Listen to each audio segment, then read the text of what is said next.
policies and procedures, okay? So we talked about the fence we're building, and now policies and procedures are gonna help us create a loving, accepting, safe environment for our kids and our families, okay? So our policies and procedures, these are written down for you.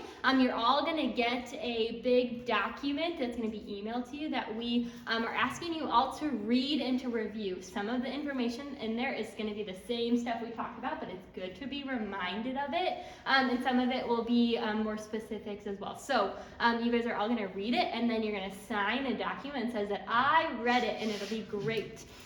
So that is, our policy and procedures are written down. And they are rooted in that grooming process. That's why we took the time to kind of talk through the grooming process. They're all rooted in there, and that's why this awareness training matters. Okay, so remember that the grooming process is that preferential offenders are looking to gain access to kids. They're selecting their child. Then they push the boundaries and they keep kids silent, okay? So all of our policy and procedures are rooted in that grooming behavior and understanding that so that we know clearly what is and what is not okay. As a church, when we are aware of that process, when we're aware of those behaviors, we can help prevent them as well too. So our policies are not platitudes. We have a zero tolerance policy, but we go further than that. It's not enough just to say that we have that, but we have specific policies in there to help us do that. Our policies align with who we want to protect from what and from who. Our policies are not a secret. You're all going to get these things. These are not a privilege to only certain people. These are not only for workers and not only for volunteers, but everybody is held accountable to these policies. And they are hopefully easily understood and applicable to your programs. Okay, so some of these policies are pretty high, general, broad things to help you kind of navigate your individual things. Again, this is a broad category of kids we are helping protect from birth to high school. It's a big age category, so all these are applicable to each program. And policies are monitored and updated. It's why we continually train, because we continually do research, and we continually find best practices, and we keep refreshing ourselves and our policies so that we are doing the very best we can for our kids. So it is somewhat of a living document as we continue to learn year after year. So again, policies are what we do, not just what we say we do. And all these fit into the system of protecting our kids, okay? It fits into the sexual abuse awareness. It fits into the screening. It fits into the background checks. This is all a part of those things. So we're gonna talk about this first thing. It's called 360 Safe and Secure. Has anybody heard about this before? Yes, it's very easy. It's a nice little acronym to help you remember. So it goes with 3 rules, 6 boundaries, 0 tolerance. So we're going to talk about 3 rules first. So this is number 1, recognize. And again, this is to help you protect our kids. These are policies to follow so that we are helping protect our kids, okay? Number 1, recognize. This is where we started with sexual abuse awareness training. So we must first recognize the risk to know how to prevent it. We must be able to see it so that we can stop it. So we cover rules and we cover boundaries with kids, with staff, with volunteers, so that everyone can have a good time while they're here. Just like any game or sport, we have rules that we all play by so that everyone can have a safe and enjoyable experience, okay? So these rules help us know what we can do and what we can't do. It helps kids know what they can do and what they can't do, what is safe and what is not safe. And we must know these rules, we must know these boundaries, and we must recognize when they're not being followed. So this also goes to recognizing the grooming process so we can prevent it. Again, grooming is visual, so we can recognize it. And all of this recognizing, recognize what is good and what is not good. All right, so number 2, resist. So once we recognize, we resist that behavior, okay? So everyone has the right to say no.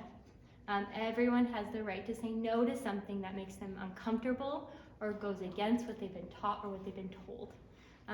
Church is a place that should be safe. It should always feel safe and encouraging, and sexual harassment has no place here. Sexual abuse has no place here. So it is, we want to resist it. So once we recognize it, we resist that behavior. And number 3 is report. So nobody gets a free pass on this. Nobody gets a free pass. It is everybody's job to notice, to recognize this behavior and to report it, okay? It's everyone's job to recognize inappropriate behavior. Everybody in this room is a mandatory reporter because we all work with kids. And so there are a couple laws in the state of Wisconsin that protects mandatory reporters. And so I just wanted to go over a couple of those things. More about this is in your packet that you'll be getting about reporting, because this is a tricky thing, but it is a way to protect our kids. And so I'm going to talk a little bit about reporting if somebody comes to you and tells you that abuse has happened to them out of church, not in this setting or from these people, okay? So we as mandatory reporters are required to report when we have reasonable belief that abuse has occurred. So you may be asking yourself, like, but what if I'm wrong? What if I'm wrong about this abuse? I don't want to be wrong and report something that I'm not sure about, okay? But there are protections in place for that, where we have the right to report even if we reasonably believe. And so the safety of the child always outweighs the inconvenience that it will cause the adult. The safety of the child always outweighs the inconvenience it could cause the adult. If you reasonably suspect is big and it's open and it's a vague term on purpose, okay? So you have something called good faith reports, and that's a report that you don't know is false when you made it, and that's kind of what protects you as well too. However, failure to report abuse is a crime too. So we want to make sure that we're protecting our kids. Some good things that if a kid is coming to you with and telling you about abuse that is happening in their lives, make sure that you're listening and you're responding calmly to the kid. You need to be the grown-up in that situation. You have to be there for them. Be sensitive to what they disclose. The number one reason why kids don't report is because they're afraid they're going to get in trouble. So listen and be sensitive to that. Ask open-ended questions. Don't ask shaming questions like, why didn't you tell me sooner? Open questions. We want to avoid making the child feel responsible for this. And then report to your supervisor, to Melissa, to Laura, to Jason ahead immediately, so that we can continue to go through those processes as well too. And again, it's a tricky thing, so be in conversation about it. When these things happen at camp, it is not a one-person decision, it's not a one-person thing, it is something that we do together as a team. So again, when a child comes to you, make sure that you never use secrets, but also be aware that a child might ask you to keep this a secret, and you cannot do that.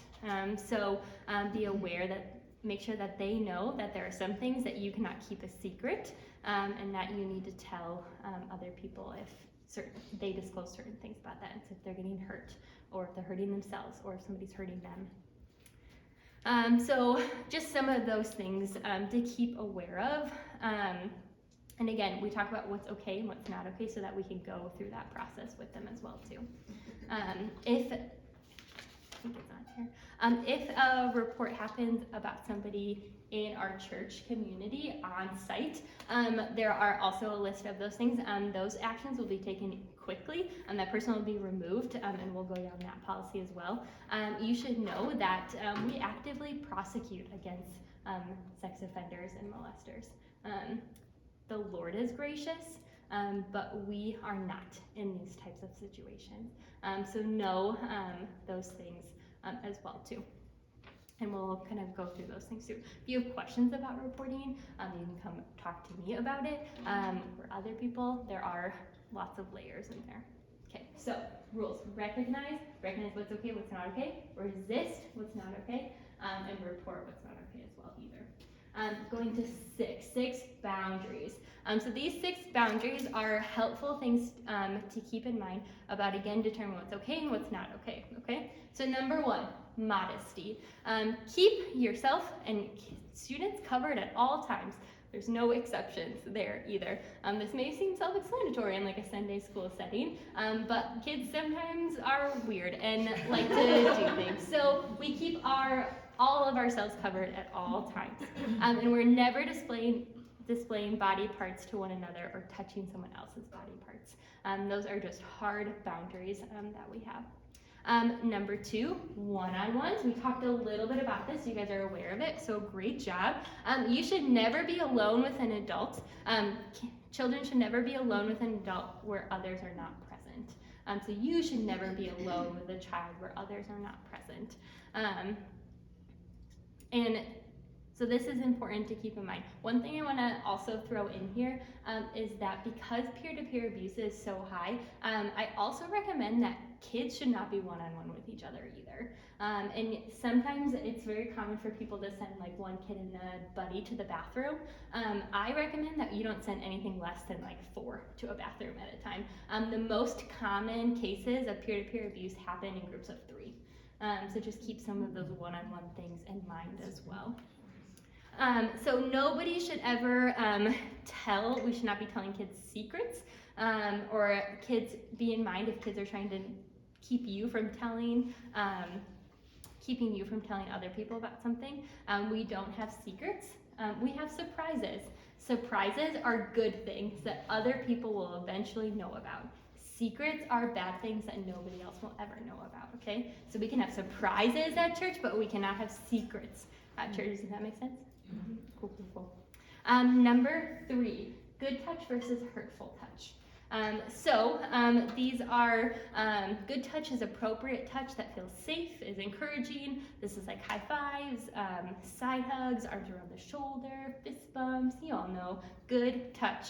Inappropriate touch feels uncomfortable. It includes touching of private parts, hitting, pushing. These are inappropriate, hurtful touches. And then same thing, good talk versus hurtful talk. So hurtful talk is things like bullying falls under this. This also includes like making fun of others, being disrespectful, potty humor. We don't, I don't like to should people, we don't make potty humor jokes. You guys are all funnier than that. Avoid those things. And we also don't make jokes of any sexual kind. Good talk is always encouraging to one another and includes positive and uplifting praise, and it's just pure speech. Number 5 is bullying.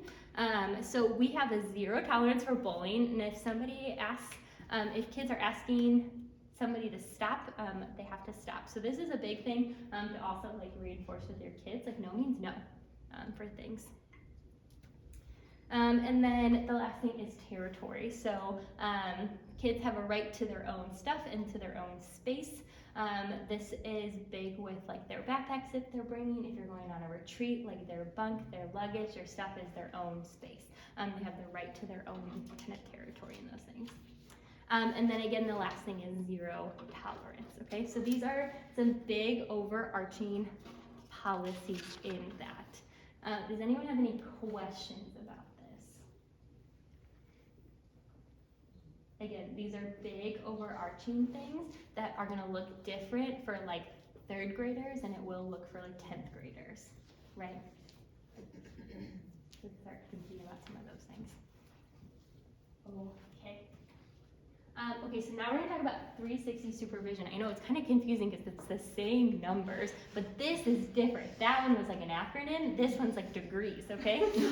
So 360 supervision, 360, 100, 360 degree supervision, okay? Think about that. So who can tell me the difference between primary supervision and secondary supervision?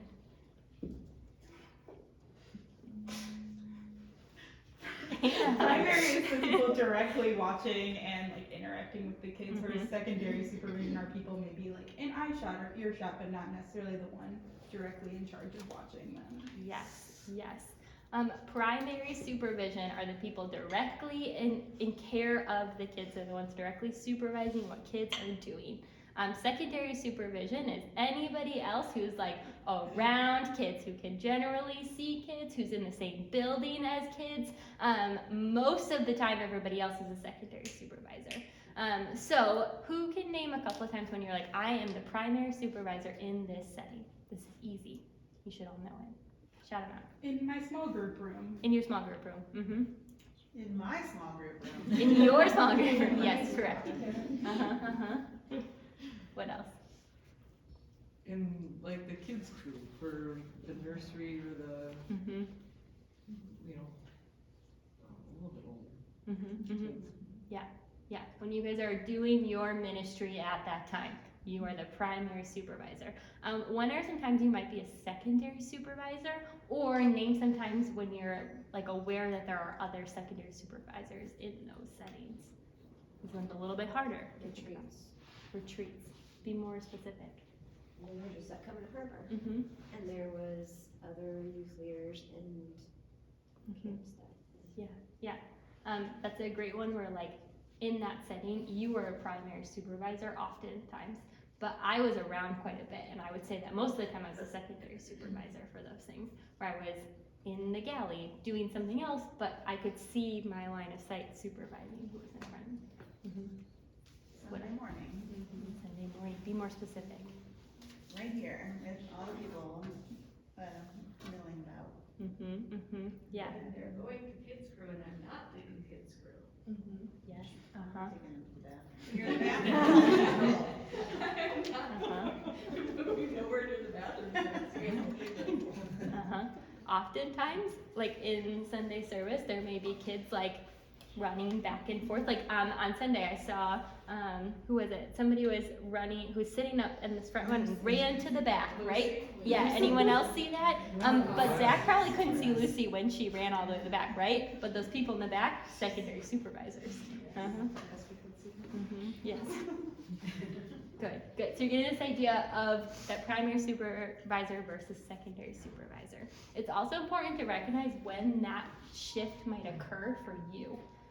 So take like an example for myself of like if I were up here during or like Jane, you're up here with kids crew, right? And so up here you might be a secondary supervisor. Then you take the kids and you bring them down and you switch to primary supervisor, right? Think about some of those situations where you might switch from either secondary to primary or primary to secondary too. Those are important things as well. Also be aware of when you hand supervision over to someone, okay? So sometimes with parents, this looks like a sign out, like you officially signed out your child, you are now their primary supervisor. Something we practice at camp is like a high five of like, I am physically high-fiving you and I am now the secondary, you are now the primary, you have the children. It's this physical representation of like non-visual supervision. Does that make sense? So some things to keep in mind as we talk about 360 supervision. So I want to talk about this idea, and this is how we're going to kind of tie everything together for the end of our time together, is we want to talk about who, what, and where, okay? So we're talking about this same thing in what we're doing tonight. We are protecting our kids from sexual abuse by preferential offenders, okay? So remember that all the way back then, we talked about what we're doing, it's these things.